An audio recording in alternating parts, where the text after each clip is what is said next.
Bien, muy buenas noches a todos los amigos que sintonizan el canal de la universidad y en particular nuestro programa Diálogos, programa producido por el Instituto de Estudios de las Culturas Andinas y que lo que buscamos es poner en la reflexión crítica de la ciudadanía temas vinculados a interculturalidad, pueblos originarios. Esa es nuestra intención. Bien, y la entrevista de frente, la primera entrevista que vamos a tener el día de hoy es con Yané Medrano. Yané Medrano es coordinadora del Centro de Investigación del Instituto de Estudios de las Culturas Andinas, del CIDECA. Y bueno, la tenemos a Yané. Yané, buenas noches. Buenas noches, Ela. Gracias por la invitación de los compañeros también. Bien, lo que vamos a ver, Yané, es un video para también entrar un poco en el tema, ¿no? Bueno, el tema es, vamos a hablar sobre el chachahuarmi, ¿no? El chachahuarmi es una figura, una expresión, una manifestación de nuestra cultura. Vamos a conversar sobre ese va a ser el tema. Y primero vamos a ver un video un poco para motivar el tema y conversar luego de ver este preciso video que ha elaborado nuestro equipo de producción. Vamos a ver entonces este video producido. Este concepto es interesante cuando vemos nosotros de que vamos dejando de lado esta cultura, ¿no? Nuestra identidad propia, porque el chachahuarmi, o sea, te habla de ese complemento, hombre, mujer. No te habla solamente de hombre, no te habla, digamos, de solamente mujer. Nuestros abuelos siempre nos decían a nosotros de que siempre ellos vivían respetando lo que es la dualidad del chachahuarmi. Cada cosa le consultaba el varón a la mujer, o la mujer quería hacer algo, entonces siempre consultaba al varón también. Entonces, cosa que ambos dialogando sacaban una conclusión y trabajaban juntos. Unjawait, mamita jaro, papito jaro, achilana que jarosa, aviche jaros unjawaito, naira jualisuma, panagapar la que se y no. Ya 4 de la mañana, Hopanagaja, ya Equimian casi puchiza, Hopanagaja, ma, con se chorro lorañana, planeamiento señane, no, o what hayo con la cajual, son amtapto se prete y no. Kitis uy awateris sarani, kitis ya flores sarani, con explorañani, hayo kamanak, o what nayas rictua, hanipon, uka, naira, hiwasan costumbre nagasja, chacaya señanete. El chachahuarmi en nuestra cultura que dice todo es par, en Aymara decimos, no, taque con asa orcón cachune, ¿no? Macho y hembra, el río, los cerros, todo. Ellos están viendo, ¿no es cierto?, esta perspectiva del chachahuarmi, cómo es que la familia se interrelaciona subjetivamente con sus apus, con sus deidades, con los recursos, ¿no?, con el agua, con la tierra. Entonces eso está presente, por eso en muchas comunidades estos elementos toman en cuenta fuertemente en la comunidad, ¿no? Así también en las comunidades, las autoridades es chachahuarmi, muchas veces decimos chachahuarmi, el teniente gobernador de Tinintina, Mamat Aya, la Cata, dicen, ¿no? Entonces también dice el presidente de la comunidad y su esposa acompañado, ¿no? Por ejemplo, tema de dualismo, tema de la complementariedad, no solamente un tema exclusivamente dentro de la cultura andina. En el mundo asiático, donde yo vengo, también hablamos tema de dualismo, sobre todo tema de la complementariedad. Pero tanto mundo andino, entre comillas, también como mundo asiático, esa complementariedad creo que hay que analizar muy bien. Porque cuando hablamos tema de la complementariedad, pongamos qué cosa yo no veo, mismo nivel de reconocimiento hacia varón, hacia las mujeres. Entonces, y sobre todo, dentro de esa complementariedad hay una división automática entre espacio, pongamos, espacio público, espacio privado. ¿Quién ocuparía espacio público? Los varones. ¿Quién ocuparía espacio privado? Las mujeres, ¿verdad? Aún sí, en este momento estamos como siglo XXI, está cambiando esa división automática, pero aún lo tenemos. Entonces, hablando tema de la complementariedad, para mí, ¿cuál sería un punto más importante? Sería el reconocimiento hacia ambos, tanto varón como mujer. Bien, hemos visto este video elaborado por el equipo de producción. Es un video en el cual muestra un conjunto de opiniones, posiciones bastante matizado, Janet, ¿no? Porque ha habido opiniones de académicos y también de dirigentes, ¿no? Y población que opina un poco sobre lo que es el chachahuarmi. Pero vamos a hacer una pausa comercial, porque exactamente estamos con la hora de la pausa, y luego de la pausa vamos a conversar un poco las impresiones sobre este video y comenzar a hablar un poco más, Janet, sobre el chachahuarmi.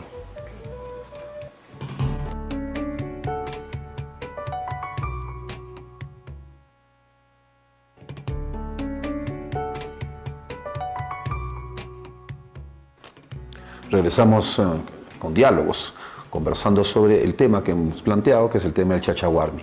Y estamos con Janet Medrano, ella es coordinadora responsable del Consejo de Investigación del IDECA.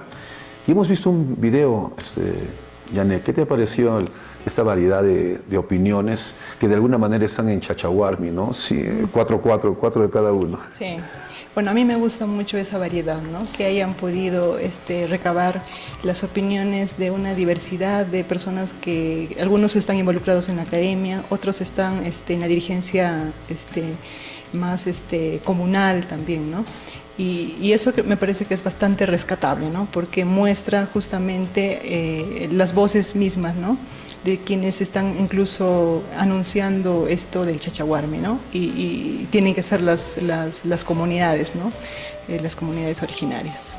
Y bueno, el video tiene distintos matices, ¿no? Con respecto a la figura del chachahuarmi. Pero quizás podríamos comenzar un poco para la población, para el televidente, ¿en qué consiste, ¿no? Desde un punto de vista un poco más analítico, esta figura, esa realidad del chachahuarmi. Bueno, yo he estado pensando mucho a partir de la participación que tuve en el FOSFA en Tarapoto, que se llevó hace muy poquito. Entonces, más allá de hacer, creo, reflexiones un poco más teóricas, venía pensando, incluso para el programa que tenemos el día de hoy, en algunas afirmaciones que hacían algunas hermanas de la Amazonía, ¿no? Porque el FOSFA congregaba a gran parte de mujeres provenientes de comunidades originarias amazónicas, ¿no? Y en cierta medida algunas andinas también. Entonces había una afirmación que me parecía bastante interesante, ¿no? Cuando una de ellas en mencionaba de que los hombres y las mujeres están juntos en sus luchas reivindicativas, están juntos cuando están defendiendo sus territorios, están juntos cuando están defendiendo también sus identidades, ¿no? Eso a mí me parece que ya nos decía mucho de este sentido del chachahuarmi, ¿no? O cuando otra hermana de otra comunidad amazónica también decía de que, por ejemplo, ella decía, escucho muchas voces de muchas mujeres, pero ninguna de esas voces habla de mí misma, decía, ¿no? Entonces, cuando yo escuché el enunciado de ella, me pareció que era bastante revelador, porque justamente ahí digamos, en ese espacio no se ponían a pensar de que hay otras matrices culturales, que en este caso nuestro, la andina, tiene sus propias formas de construir sus propias identidades, ¿no? Pero en el caso, digamos, de que tú conversabas de este evento en el que has participado, tú notabas, digamos, que esta manifestación del chachahuarmi nuestro, más andino, más de la zona aymara, tiene su correlato también en el mundo amazónico. Claro, ¿no? O sea, eso sea como que se mantiene, digamos, ¿no? Claro, yo creo que en todas las culturas originarias, no solamente las andinas, no solamente las amazónicas, sino en el pueblo maya, por ejemplo, escuchas, ¿no? En la cultura maya, en la cultura, o en otras culturas que están europeas también, ¿no? Hay este sentido de la complementariedad, de la dualidad, de la paridad, ¿no?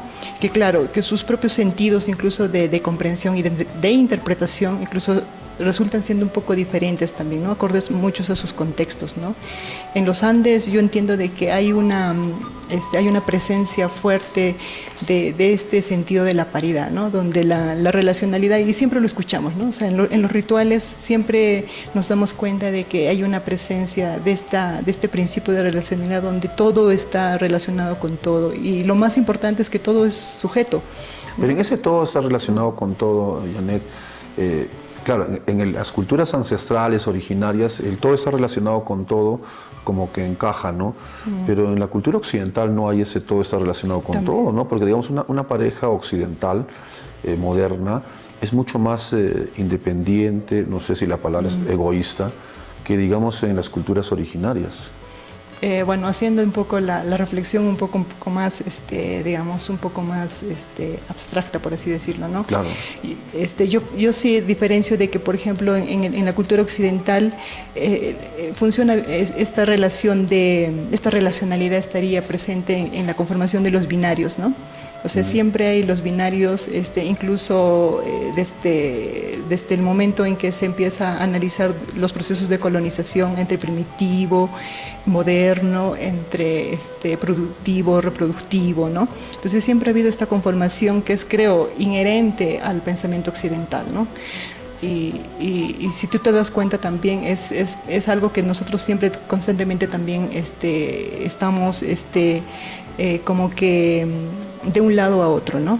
De un lado a otro, y sobre todo porque en esa relacionalidad que se hace en el pensamiento occidental se generan ciertas asimetrías que son fuertemente marcadas, ¿no? De ahí que la existencia, por ejemplo, del patriarcado o la existencia de políticas reivindicativas a favor de los derechos de las mujeres sean legítimas, ¿no?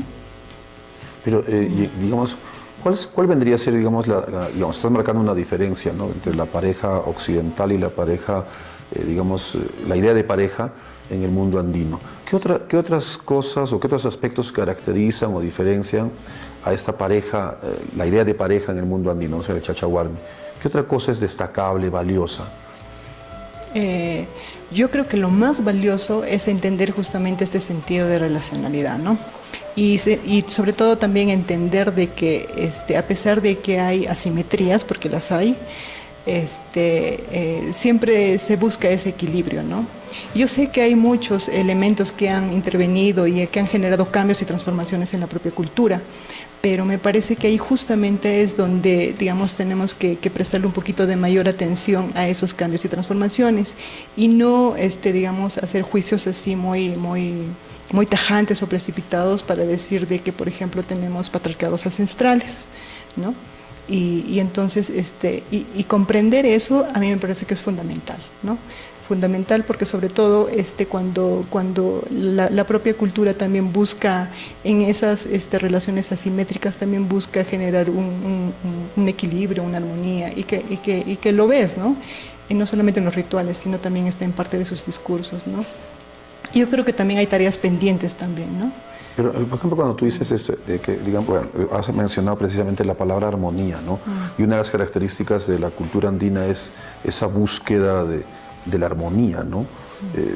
Eso que me mencionabas, todo está relacionado con todo, ¿no? Y en un plano de armonía. El Chachahuarmi, la idea de la pareja, cumple un rol ahí.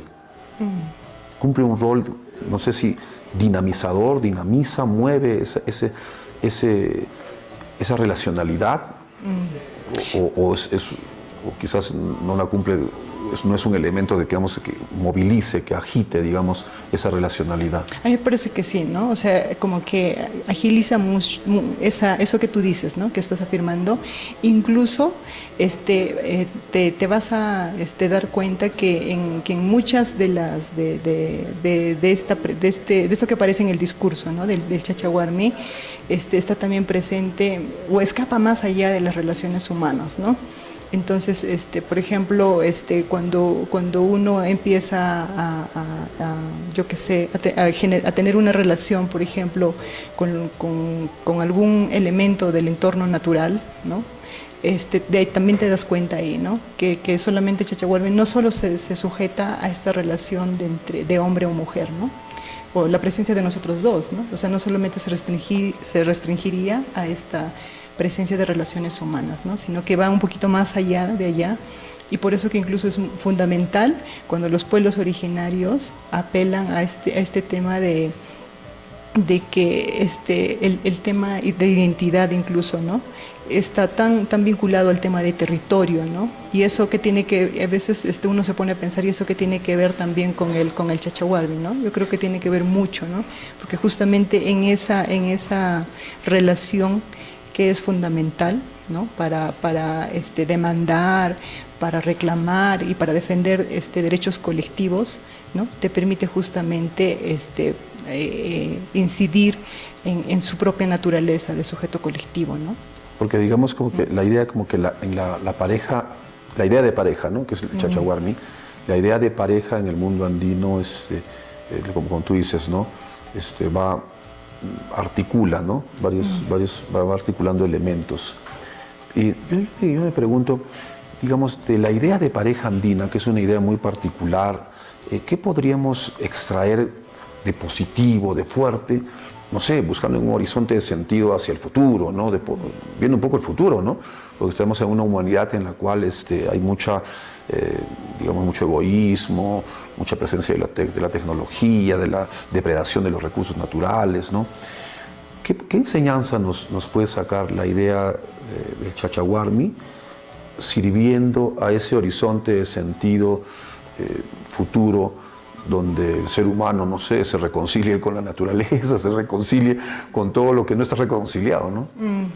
Yo creo que es esto lo que siempre demandan los pueblos originarios, ¿no? Y es su constitución como sujetos colectivos, ¿no? Yo creo que el chachahuarmi le permite justamente visibilizar de que no es un sujeto individual, ¿no? Sino es un sujeto colectivo que se relaciona con todo su entorno, con todo el entorno natural, todo el entorno espiritual, y entonces esas relaciones que establece con todos les otorga la calidad de sujetos, ¿no? Lo que no, digamos, sucede en el pensamiento occidental, ¿no? Donde la relación es de sujeto-objeto, ¿no? Incluso en la investigación claramente digamos, eso lo puedes comprobar, ¿no? Claro, porque como que en el mundo occidental el sujeto necesita de un objeto, ¿no? O sea, se objetiva, digamos, todo lo que sea posible se tiene que objetivar, ¿no? Pero digamos en las culturas ancestrales no hay eso, pues, ¿no? Es un poco más holístico, donde todo participa, ¿no? Entonces ahí la idea de la pareja andina, de la chachahuarmi, cumple ese elemento, ¿no? Yo supongo de articular. Y lo que me hablas, por ejemplo, es el territorio, ¿no? A veces las demandas de territorio no son tanto demandas de territorio, ¿no? Hay una demanda mucho más de fondo, ¿no? Con la naturaleza misma. O sea, ¿no? Cuando tú te acercas mucho más, ¿no? a muchos movimientos u organizaciones indígenas, bueno, no solo andinas, incluso amazónicas, te das cuenta de eso, ¿no? Y entonces por eso es que retomo lo que dije al inicio, ¿no? Cuando estaba recordando esta presentación que hacía esta hermana, ¿no? En el Fosfa, y ella decía que hombres y mujeres siempre estamos luchando por nuestros territorios, ¿no? Hombres y mujeres caminamos juntos, hombres y mujeres estamos trabajando juntos, ¿no? Y aparece, ¿no? Y incluso yo creo que una gran tarea pendiente es que podamos retomar estos estudios del chachahuarmi, ¿no? Es bastante conocido el trabajo de Denise Arnold, ¿no? Ese texto famoso de Más allá del silencio, ¿no? Y yo me acuerdo que alguna vez le pregunté a Denise Arnold de que sí, que ella quería un poco retomar los estudios y poder actualizarlos al contexto actual en el que estamos, ¿no? Y ella decía de que hay poca gente que se interesa, y también porque bueno, también ella está encaminada en otros asuntos, ¿no? Y entonces yo creo que es como que tendríamos que también comprometernos a un poco a ver también qué cosas qué cosas se están también transformándose dentro de esta categoría que es de análisis de momento, ¿no? Para algunos, ¿no? Pero para los pueblos originarios, yo creo que es un aspecto fundamental, ¿no? Que marca su sentido de vida, que marca su comprensión del mundo también, ¿no? Así es. Sí, bueno, en realidad aparte que se trata de un tema que como tú dices, ¿no? Amerita mucho más profundización e investigación. Recuerdo que somos parte de un colectivo que se dedica a hacer algunos estudios, y alguna vez conversábamos que hay poca investigación, ¿no? Hay poca investigación, pocos académicos le dan importancia a la idea del chachahuarmi como objeto de investigación. Claro, en la realidad la población lo tiene más claro que el agua, ¿no? Pero digamos, la academia siempre tiene muchas dificultades para entrar a ese terreno. Yo creo que sobre todo para gente que entiende que el chachahuarmi es una forma de esconder, porque yo escucho mucho eso, ¿no? O sea, hay gente que se inmuta frente a esto del chachahuarmi porque dice que en el fondo esconde relaciones de opresión, ¿no? Y en el fondo las mujeres, digamos, están subordinadas, ¿no? En esa construcción del chachahuarmi, ¿no? Entonces, ahí, por ejemplo, yo creo que tendríamos mucho trabajo, ¿no? En IDECA, en el grupo del cual somos parte también, ambos, ¿no? O sea, poder volver a prestarle mucha atención a esto, ¿no? Sí, realmente sí, un tema. Bueno, en la televisión el tiempo es recontra corto, realmente como quisiéramos poder seguir conversando, incluso entrar a cuestiones ya más de investigación sobre el tema, pero el tiempo así de tirano. Yané Medrano ha estado con nosotros, muchísimas gracias, Yané. Muchas gracias a ti, Ela, y a los compañeros de IDECA. Claro. Y bueno, no será la primera vez, ¿no? Tenemos que tener, de hecho, ¿no? Tenemos que comenzar vamos a tomar temas de feminismo, ese tipo de cosas también que Janet conoce muy a fondo de manera muy analítica, ¿no? No solamente desde el punto de vista del activismo, ¿no? Sino de manera mucho más analítica y crítica. Bien, muchas gracias a Janet. Hacemos entonces una pausa comercial y regresamos para conversar con Boris Mariscal. Ya le cambié de nombre a Gary Mariscal, le he dicho Boris Mariscal, de que como también está acá nuestro director de IDECA, bueno, he hecho un chachahuarmi de los dos. Bien, vamos a conversar con Gary Mariscal a propósito de la llegada del viceministro de Interculturalidad y viendo un video también, y vamos a charlar un poco de esos temas de política intercultural. Pausa y retornamos.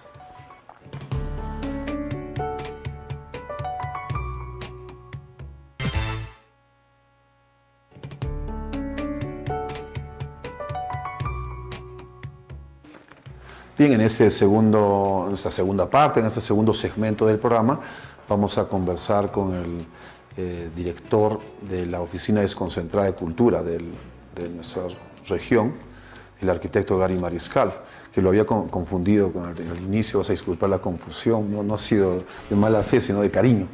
Gary. Muchas gracias, muy buenas noches y un saludo a todos. Un saludo a Boris, a Yanet, a la gente de IDECA. No, está muy bien la confusión, me ayuda. Gary, estuvo con nosotros el viceministro de Interculturalidad, Alfredo Luna Briceño. Bueno, llegó a Puno para instalar ese grupo de trabajo de políticas indígenas de manera permanente, ¿no es cierto? Y el equipo de producción le arrancó unas opiniones, posiciones, un poco una aclaración sobre lo que son políticas interculturales. ¿Qué tal si vemos el video? Claro. Y después comentamos un poco la presentación de nuestro viceministro, el video. El Estado peruano, el año 95, se adscribió e incorporó el convenio 169 a nuestra legislación, el convenio que habla sobre los derechos colectivos de los pueblos originarios. A partir de ahí empieza una construcción de la institucionalidad de los pueblos originarios en nuestro país. Y lo primero que sucede en los años siguientes son constituciones de organismos descentralizados, en un momento con APA, después INDEPA, y ya pasa a ser parte del Ejecutivo con la creación del Ministerio de Cultura y la incorporación del Viceministerio de Interculturalidad. Cuando hablamos de interculturalidad debemos tener en cuenta que no es incorporar los pueblos originarios a una sociedad con ciertos patrones culturales, sino más bien es un diálogo en donde las diversas manifestaciones culturales se autoafirman en su valor y generan un diálogo de respeto y tolerancia. En ese proceso, el Estado peruano, el año 2005, ha decretado que el enfoque intercultural es política de Estado, justamente. Y este gobierno será encargado de ir implementando en salud, en educación, en vivienda, en agricultura, una diversa cantidad de acciones que van de la mano con este enfoque. Por otro lado, hay un tema que está íntimamente ligado con la interculturalidad y es la discriminación, como lo mencionaba hace un momento.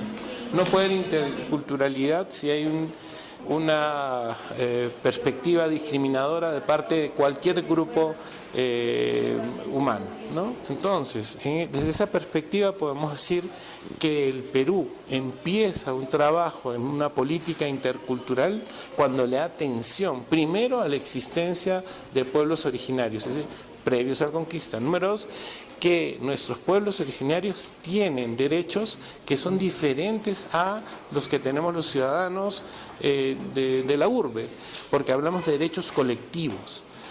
El derecho colectivo es un derecho que confiere a toda una comunidad que pasa por temas agrícolas, por temas de ganadería, por temas de vivienda, de organización, culturales, etc.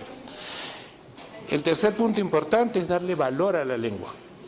Es no dejar que pierda el pueblo originario su lengua, más bien apoyar de parte del Estado a que esta lengua se siga transmitiendo, o en el caso que ya queden pocos hablantes, se documente para tenerla en la memoria de la historia del país. Hemos visto la intervención del viceministro de Interculturalidad, Alfredo Luna, y bueno, ha hablado un poco de política, que la interculturalidad es política de Estado, el tema de la discriminación y un poco al final un poco de la lengua. ¿Cómo podríamos redondear un poco, matizar tu punto de vista con respecto a la opinión de nuestro viceministro? Bueno, creo que lo más resaltante es esta decisión del Estado peruano de visualizar políticas interculturales, pero como Estado. Y bueno, ahí entra el tema de la lengua, la discriminación, los derechos de los pueblos indígenas, la consulta previa, ¿no? Entonces hay una decisión, hay avances, por supuesto hay mucho por hacer, pero es un tema que ya se viene tratando. Y hay que decir también otra cosa importante, que esto nace a partir de la creación del Ministerio de Cultura, ¿no? O sea, se fortalece. Y con la creación del Ministerio de Cultura se crea un viceministerio de interculturalidad que finalmente es el área del Ejecutivo que empieza a trabajar y a transversalizar estos temas. Entonces, se está avanzando, definitivamente es un tema complejo que hay que enlazar, hacer alianzas, pero principalmente escuchar a las organizaciones originarias. Son ellos los que tienen que marcar un poco la ruta, la pauta, en qué sentido el Estado debe trabajar, ¿no? A nivel de Estado existe o ha existido, bueno, teniendo en consideración de que tú estás un buen tiempo ya en la función, mecanismos, formas en las cuales los han convocado para articular un poco este tema, particularmente de la interculturalidad, porque también a veces uno tiene la sensación siempre como ciudadano que, bueno, claro, es política de Estado, ¿no? La interculturalidad, pero a veces uno tiene la impresión que la viene de arriba hacia abajo, ¿no? Pero ha habido algún mecanismo en los cuales han absorbido un poco de la sociedad civil, de las oficinas desconcentradas, algún tipo de puntos de vista alrededor de la interculturalidad. Bueno, la interculturalidad como área, digamos, desde el punto de vista de la unidad desconcentrada que está a mi cargo, no es muy antigua. Es decir, antes de que exista el ministerio, el INC era una dirección que tenía como principal función el trabajo en el patrimonio material, ¿no? La herencia arqueológica, histórica, colonial, y estos temas en verdad institucionalmente a nivel regional no se trataban. A partir de la creación del Ministerio de Cultura y del Viceministerio de Interculturalidad se han ido articulando algunas acciones con nosotros como unidad desconcentrada. Entiendo de que han habido reuniones importantes y se han tomado decisiones a nivel nacional para crear espacios en los cuales se pueda escuchar la opinión de manera directa de las organizaciones. Una de ellas es este grupo de trabajo permanente que se denomina GTPI, que es un grupo de trabajo permanente creado precisamente para escuchar de voz directa la posición y las demandas de las organizaciones originarias a nivel nacional. y que ahora hemos logrado conformar un GTPI a nivel regional, ya que el GTPI puede tener una visión general de las organizaciones a nivel nacional, pero existen demandas y problemáticas que deben ser atendidas específicamente a nivel regional, y por eso se concibió y se planteó, y fueron las mismas organizaciones además que pidieron que se cree un GTPI regional, lo cual hemos atendido. Hemos logrado finalmente que el gobierno regional reconozca esta conformación de este grupo de trabajo a través de una ordenanza regional, y ahora pues ya está instalado y tenemos por delante una agenda de trabajo ardua, ¿no? Claro, después de la pausa, vamos un poco a seguir conversando de este punto, ¿no? El grupo de trabajo permanente de pueblos indígenas, pueblos originarios, que en realidad es uno de los avances más importantes del Estado peruano, ¿no? Hay que decirlo, es así, ¿no? Y como tú dices, ¿no? A nivel local tenemos ya nuestra digamos, el regional, ¿no? Nuestra unidad regional. Hacemos una pausa comercial y vamos a seguir dándole la vuelta a esta idea del grupo de trabajo de pueblos indígenas, pueblos originarios que se ha creado y que, bueno, es uno de los grandes avances del Estado peruano que hay que reconocerlo, ¿no? Pausa y volvemos.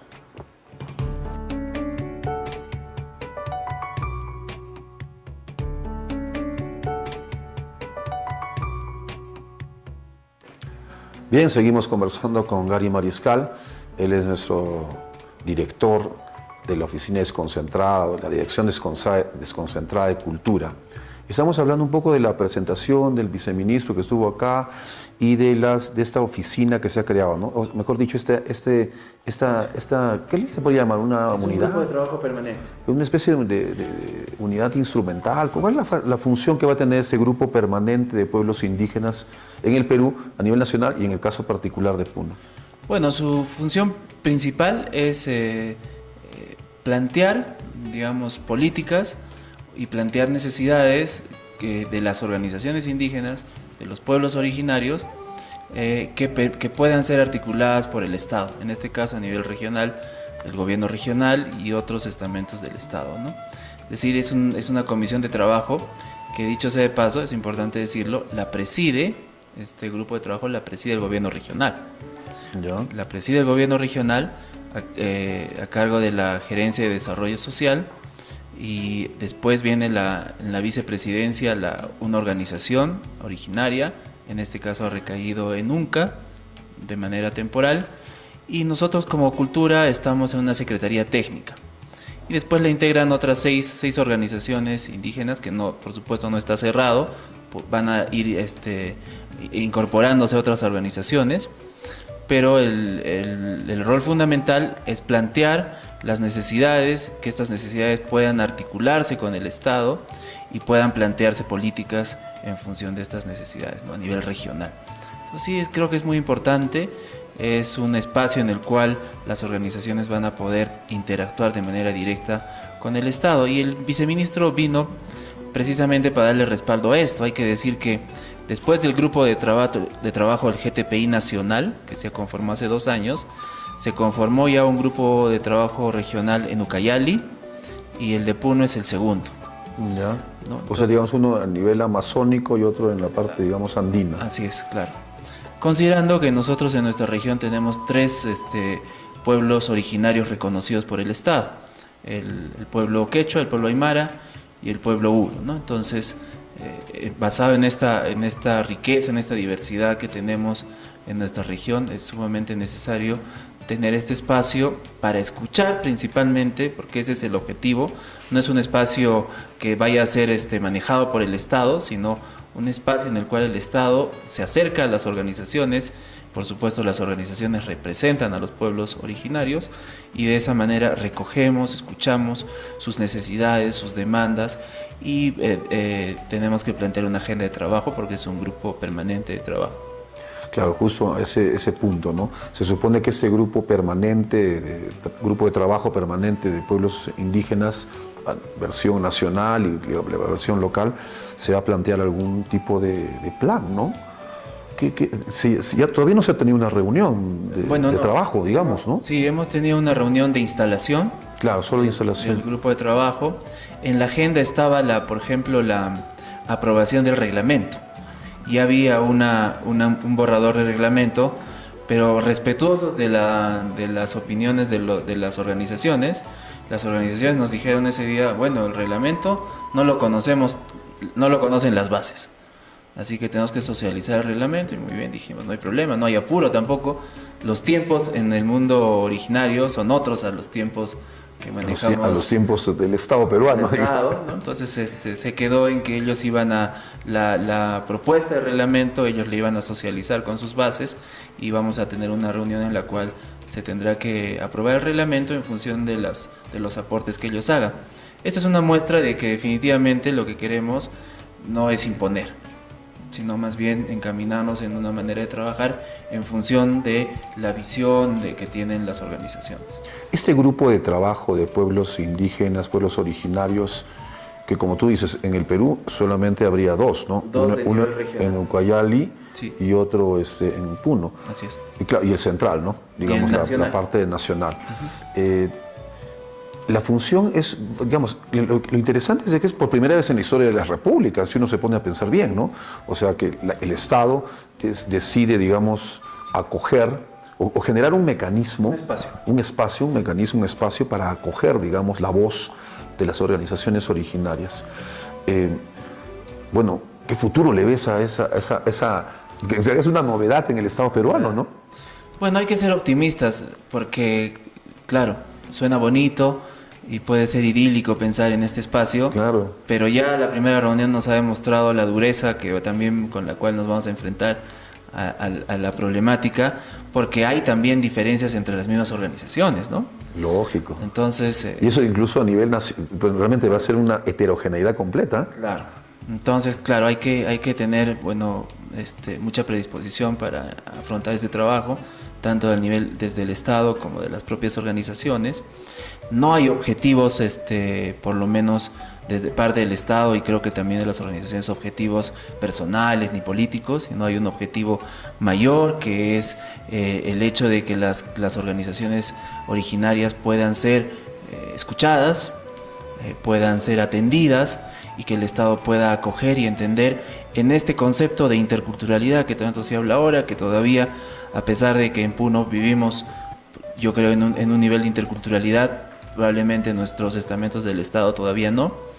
Entonces necesitamos aprender también de las organizaciones.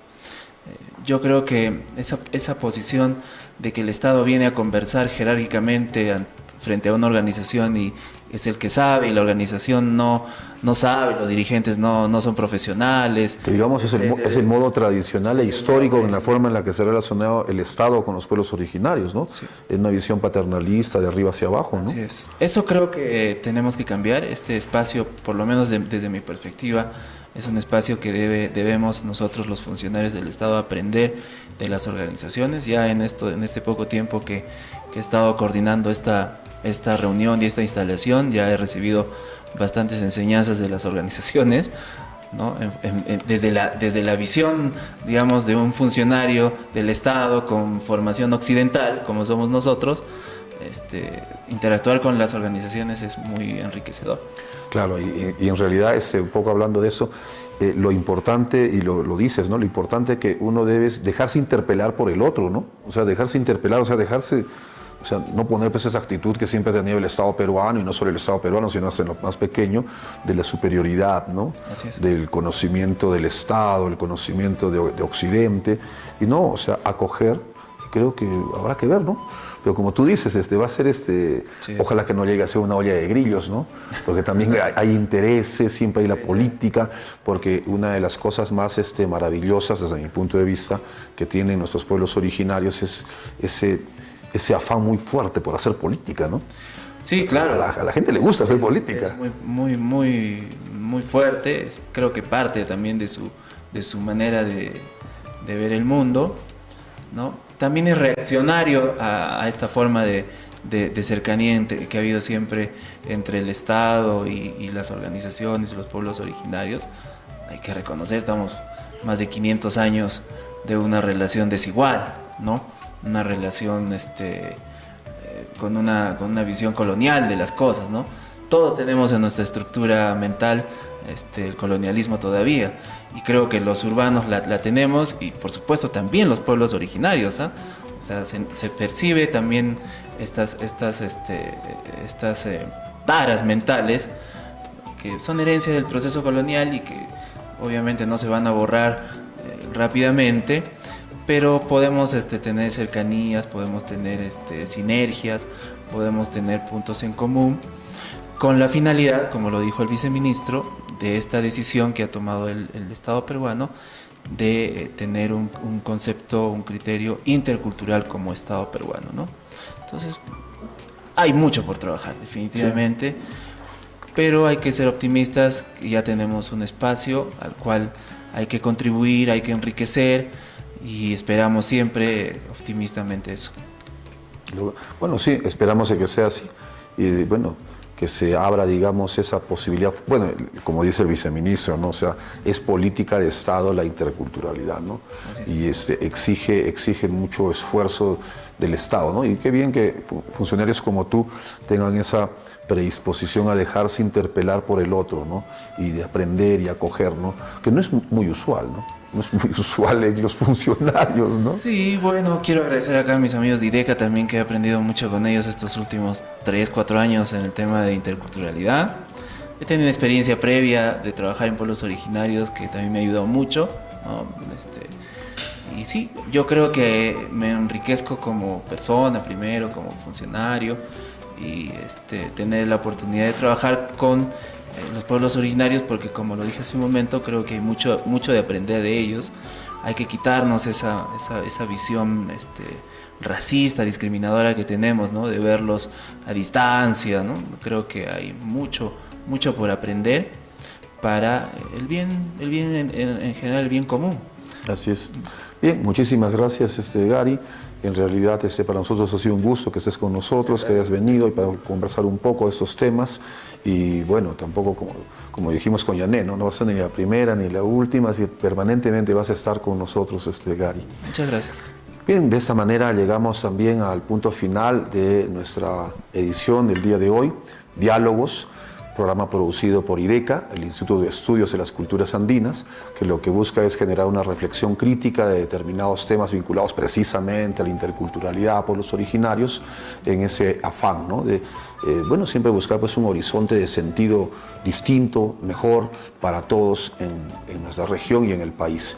Y antes de despedirme, simplemente recordar que nosotros tenemos un programa de radio que sale mañana, todos los miércoles a las 9:30 de la mañana por Radio Pachamama, Hablemos de Nuestro Mundo, así que también están invitados para